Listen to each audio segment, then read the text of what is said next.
Gold, trusted gold buyers. మీరు తాకట్టు పెట్టిన బంగారాన్ని విడిపించి ఈ రోజు ఉన్న మార్కెట్ ధరకు కొనబడను.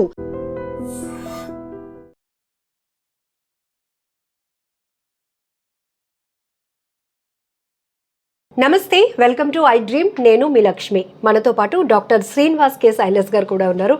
సో ఈ ఇంటర్వ్యూలో మీ అందరికీ ప్రత్యేకంగా ప్రతి ఒక్కరూ తెలుసుకోవాల్సిన విషయం ఏంటంటే, వారి వారి అవసరాల నిమిత్తం రిఫ్రిజిరేటర్ సైజ్ కానీ మెయింటెనెన్స్ కోసం లేకపోతే అవసరాల నిమిత్తం మనం దాన్ని డిజైన్ చేసుకోవడం కావచ్చు, చూస్ చేసుకుంటాం, అలాంటిదే కొని తెచ్చుకుంటాం. కానీ ఫ్రిడ్జ్ అనేటప్పటికీ ఏదైనా మిగిలిపోయిన ఆహారం ఉంటే ఒక 2-3 రోజులకు కూడా అది మనం తినడానికి అవకాశం కావాలి అంటే ఇందులో స్టోర్ చేసుకొని తినాలి అనేది కాన్సెప్ట్ మన అందరికీ తెలిసిన విషయమే. అఫ్ కోర్స్ అందరూ ఇదే ఫాలో అవుతుంటారు. కానీ ఈ మధ్య ఫ్రిడ్జ్లో పెట్టినటువంటి నాన్ వెజ్ ఐటమ్స్ తినటం వల్ల చనిపోయారని, మటన్ తిని చనిపోయారని ఇలాంటి వార్తలు మనం చూస్తున్నాం కదా.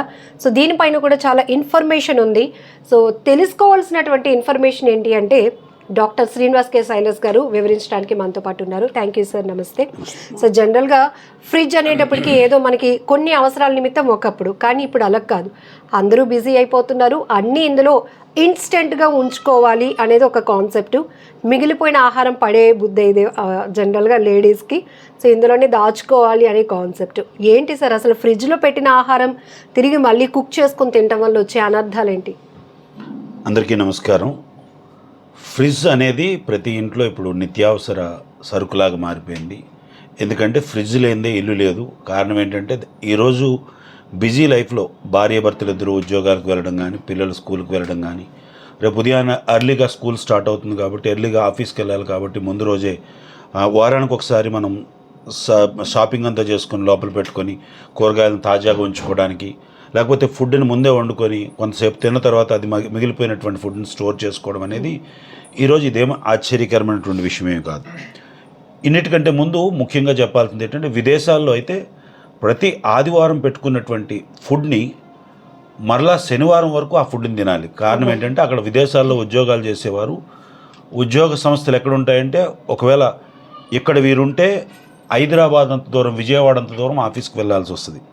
ఈ ప్రయాణానికి ఎక్కువ సమయం సరిపోతుంది కాబట్టి వారు వారం అంతా ఈ ఫుడ్ని స్టోర్ చేసుకొని తింటారు. ఇక ఈ మధ్య హైదరాబాద్లో ఒక ఫ్రిడ్జ్లో పెట్టినటువంటి మటన్ కూర తిని చనిపోయినట్టుగా చూస్తూ ఉన్నాం. అది ఫ్రిడ్జ్ తప్పని నేను అనుకోవట్లేదు, అది మనుషుల తప్పే. కారణం ఏంటంటే అమ్మా, ఫ్రిడ్జ్లో R164 R600 అనే ఒక గ్యాస్ నింపుతారు. ఓకే, ఇది ఒక్కసారి మనం చెక్ చేద్దాం సార్. జనరల్లీ ఫ్రిడ్జ్ అనేటప్పటికి మనం ఇది డీపర్ అంటారమ్మా, ఇది సెమీ డీపర్ ఇది. సో అలాగే ఇంకా ఆహార పదార్థాలను షిప్పుల్లోనూ లేకపోతే పెద్ద పెద్ద రెస్టారెంట్స్లోనూ కొన్ని కోల్డ్ స్టోరేజెస్లో ఉన్నవైతే మాత్రం మరీ ఫ్రీజీగా ఉంటాయి అవి. సో ఇది డీప్ ఫ్రీజ్ అంటాం దీన్ని నార్మల్ ఫ్రీజ్ కింద చూస్తూ ఉంటాం. ఇవన్నీ కూడా R164 R600 అనే గ్యాస్ ద్వారా నడుస్తూ ఉంటుంది. ఈ గ్యాస్కి వెనకాల సిలిండర్ ఉంటుంది. ఈ కంప్రెసర్ ఏం చేస్తుందంటే ఈ లోపల ఉన్నటువంటి టెంపరేచర్ని బయటకు పంపించే ఏర్పాటు చేస్తుంది ఈ గ్యాస్ ద్వారా. కాబట్టి ఈ టెంపరేచర్ ఎప్పుడు కూడా ఇలాగ ఉంటూ ఉంటుంది. అయితే ఇందులో పెట్టుకున్నటువంటి ఆహార పదార్థాలు పాడైపోవడానికి ఎంత మాత్రం కూడా ఛాన్స్ లేదు. కానీ ఫ్రిడ్జ్ సరైనటువంటి కండిషన్లో లేకపోతే ఖచ్చితంగా ఆహార పదార్థం పాడవుతుంది. ఎందుకంటే సరైన టెంపరేచర్లో మనం ఫ్రిడ్జ్ని ఎప్పుడు సిద్ధంగా ఉంచుకోవాలి. టెంపరేచర్ సరిగ్గా ఉందో లేదో చూసుకోవాలి. అట్లీస్ట్ నెలకు ఒకసారైనా ఫ్రిడ్జ్ని తనిఖీ చేసుకోవాలి. లేకపోతే ఫ్రిడ్జ్ చుట్టూ ఉన్నటువంటి ఈ యొక్క ఏదైతే రబ్బర్ బుష్ ఉందో ఈ బుష్ ఏం చేస్తుందంటే బయట ఉన్నటువంటి టెంపరేచర్ లోపలికి వెళ్లకుండా, లోపల ఉన్నటువంటి టెంపరేచర్ బయటకు రాకుండా ఇది చాలా ప్రొటెక్టివ్గా ఈ విధంగా ఉంచుతుంది అనమాట. చూసారా, ఇది ఇలా వేసేటప్పుడు టప్ అనే శబ్దం వస్తుంది. ఇది చాలా గ్రిప్తో పట్టుకుంటూ ఉంటుంది. కొన్నిసార్లు మనం అన్నీ గమనిస్తాం కానీ ఈ రబ్బర్ని గమనించాం. ఈ రబ్బర్కి అధికంగా డస్ట్ పెట్టడం వల్ల కానీ, లేకపోతే ఫుడ్ పార్టికల్స్ ఈ పక్కల సందుల్లో దాక్కోవడం వల్ల కానీ, ఈ రబ్బర్ సరిగ్గా అతుక్కోకపోవడం వల్ల బయట నుంచి వెళ్ళే టెంపరేచర్ లోపలికి ఎంటర్ అయిపోయి ఫుడ్ పాడైపోయే ఛాన్స్ ఉంది.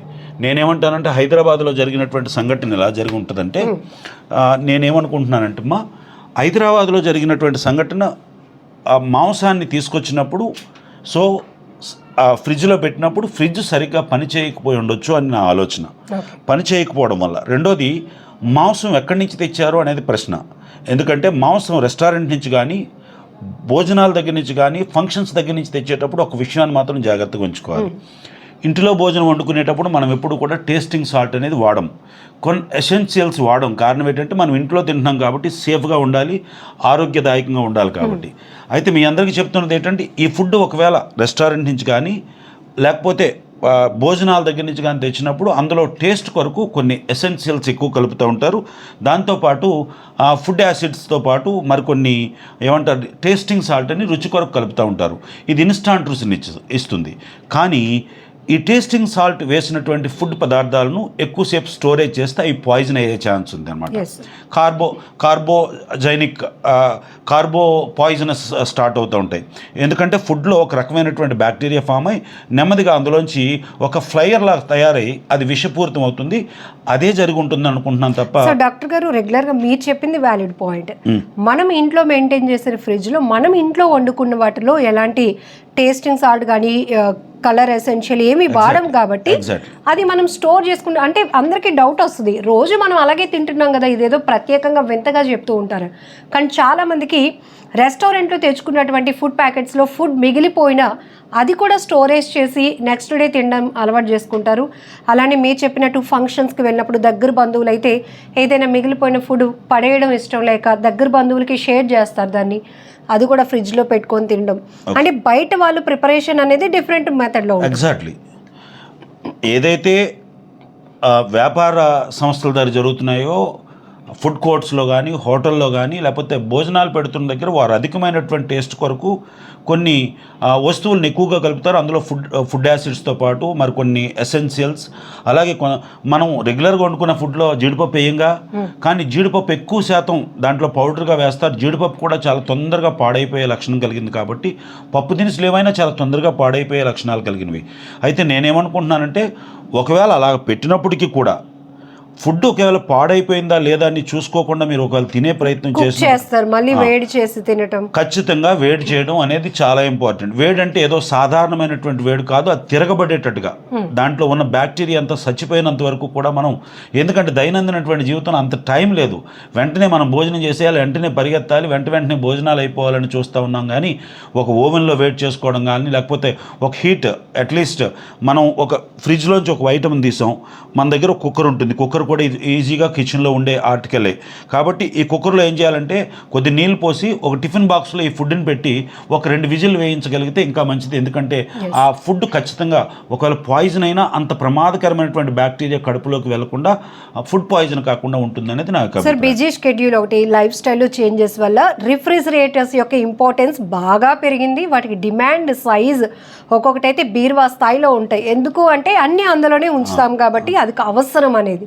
సో ఏవి ఉంచవచ్చు, ఏవి ఉంచకూడదు. ఆల్రెడీ మనం ఫుడ్ కంటైనర్స్ అనేటప్పటికి ప్లాస్టిక్ మెటీరియల్ వాడకూడదు అంటాం. అదే ప్రమాదం అనుకుంటే మళ్ళీ అందులోనే పెట్టి ఫ్రిడ్జ్లో పెట్టేస్తుంటాం. ఉదాహరణకు ఒక ప్లాస్టిక్ బాటిల్ నాకు చూపిస్తే ఒక విషయం చెప్తాను మీకు. ఉదాహరణకు ఒక ప్లాస్టిక్ బాటిల్తో మనం ఈ డీప్ ఫ్రిడ్జ్లో ఒక వాటర్నో లేకపోతే కూల్ డ్రింక్నో పెట్టాం. ఈ కూల్ డ్రింక్ను పెట్టినప్పుడు ఈ డీప్ ఫ్రిడ్జ్ ఏం చేస్తుందంటే దీన్ని ఐస్ కట్టిస్తుంది. ఐస్ కట్టించినప్పుడు దీంట్లో కొంత గ్యాస్ ఉంటుంది, ఎందుకంటే పూర్తిగా నింపి పెట్టం, ఏమాత్రమైనా మనం ఖాళీగా ఎక్కడో ఖాళీగా ఉంటుంది. సో ఏమవుతుందంటే ఈ ఐసు ఈ లోపల ఉన్నటువంటి వాటర్ని కానీ లేకపోతే లిక్విడ్ని కానీ కంప్రెస్ చేసినప్పుడు ఈ వాటర్ బాటిల్ పగిలిపోయే ఛాన్స్ ఉంది. ఈ బాటిల్లో ఉన్నటువంటి కొంత ప్లాస్టిక్ నీటిలో కానీ ఆ పదార్థంలో కానీ చేరే ఛాన్స్ ఉంది.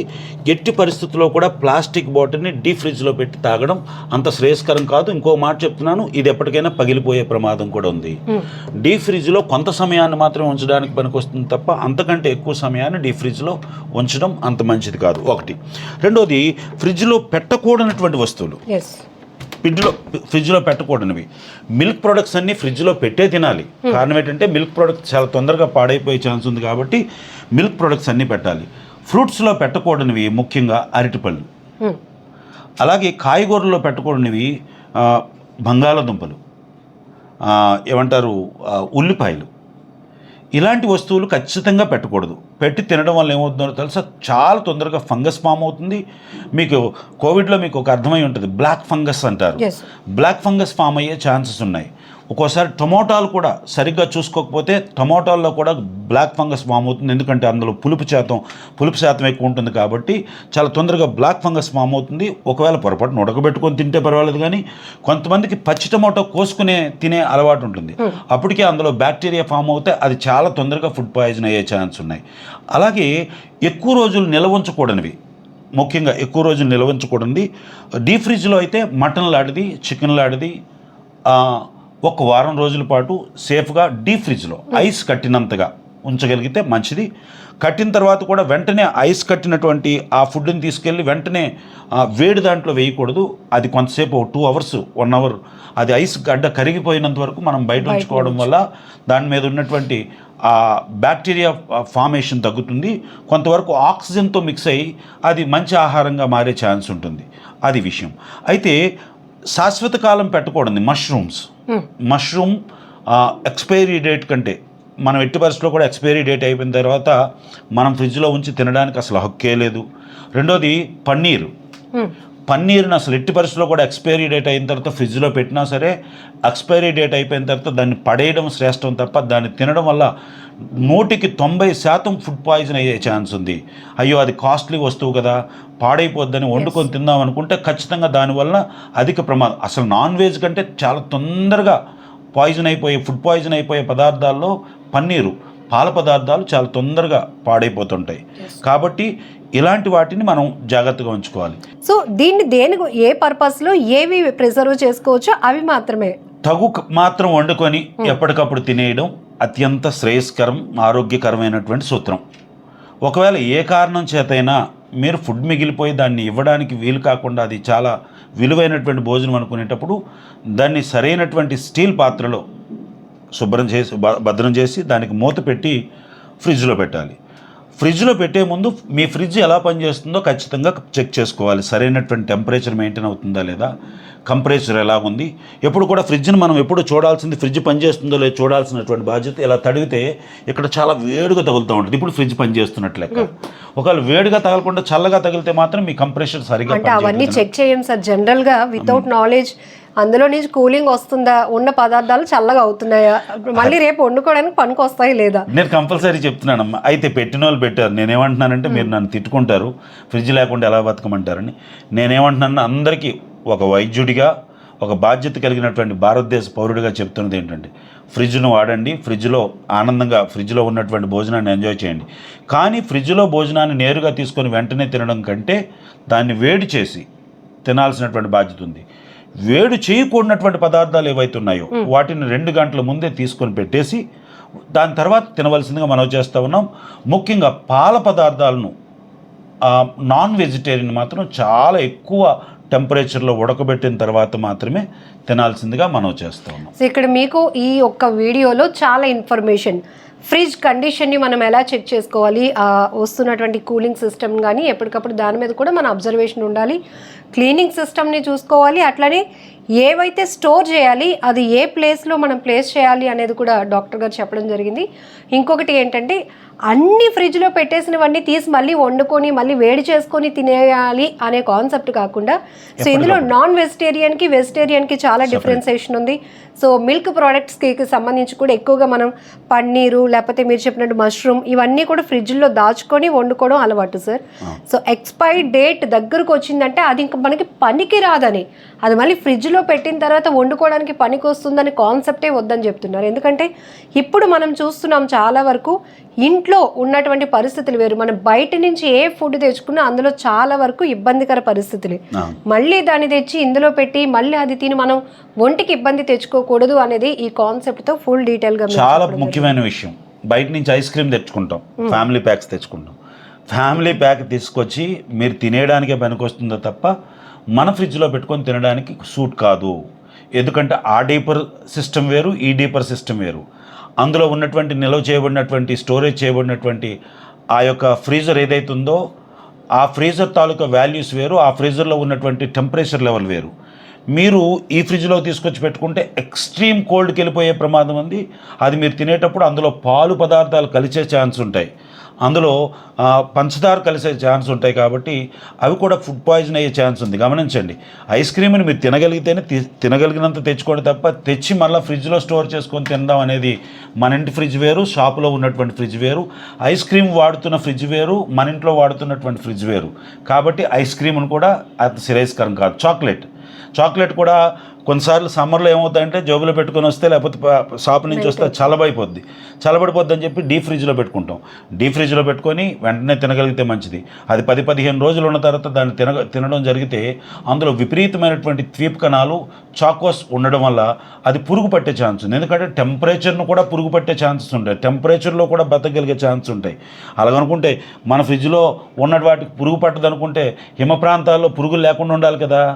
ప్రతి దానికి ఒక జాతి తాలూకా ఆ బ్యాక్టీరియా ఫామ్ అయ్యి అందులో బతకగలిగే పురుగులు కూడా పెరుగుతాయి. గమనించండి. కాబట్టి కొన్ని వస్తువులను మాత్రం ఖచ్చితంగా ఫ్రీజర్లో పెట్టకూడదు. పెట్టిన తర్వాత వాటిని సరిగ్గా ఉడకబెట్టుకొని సరైనటువంటి మోతాదులో మాత్రం ఉడకబెట్టి సరైన టెంపరేచర్లో ఉడకబెట్టి తింటే శ్రేయస్కరం. హైదరాబాద్లో జరిగినటువంటి సంఘటనలో నేను అంటాను, ఫ్రిడ్జ్ తప్పు కాదు. ఫ్రిడ్జ్ సరైనటువంటి టెంపరేచర్ లేకపోయి ఉండొచ్చు, వారు తీసుకున్నటువంటి ఫుడ్ ఫ్రిడ్జ్లో పెట్టిన తర్వాత పాడైపోయి ఉండొచ్చు. దాన్ని వేడి చేసుకోకుండా కుటుంబ సభ్యులు ఎవరైతే తిన్నారో అది కొన్ని కడుపులో ఉన్నటువంటి గట్ హెల్త్ సరిగ్గా బాగోకపోవడం వల్ల, జీర్ణ వ్యవస్థ సరిగ్గా బాగోకపోవడం వల్ల, వారికి అప్పటికే గ్యాస్ట్రిక్ లాంటి సమస్యలు ఒకవేళ ఉండడం వల్ల, డియోడినల్ పెప్టిక్ అల్సర్స్ ఉండడం వల్ల, ఆ ఫుడ్ అరగడానికి సరైనటువంటి పెప్సిన్స్ లేకపోవడం వల్ల, డైజెస్టివ్ సిస్టమ్ సరిగ్గా లేకపోవడం వల్ల అది కాస్త ఫుడ్ పాయిజన్ అయి ఆ వ్యక్తి మరణానికి దారితీసి ఉండొచ్చు తప్ప ఫ్రిడ్జ్ ఎప్పుడు తప్పు చేయదు. మానవులమైనటువంటి మనమే తప్పు చేస్తూ ఉంటాం. Thank you sir, valid information. నమస్తే. నిజంగా ప్రస్తుతం ఉన్నటువంటి సమాజం దేనికి ప్రయారిటీ ఇస్తుంది?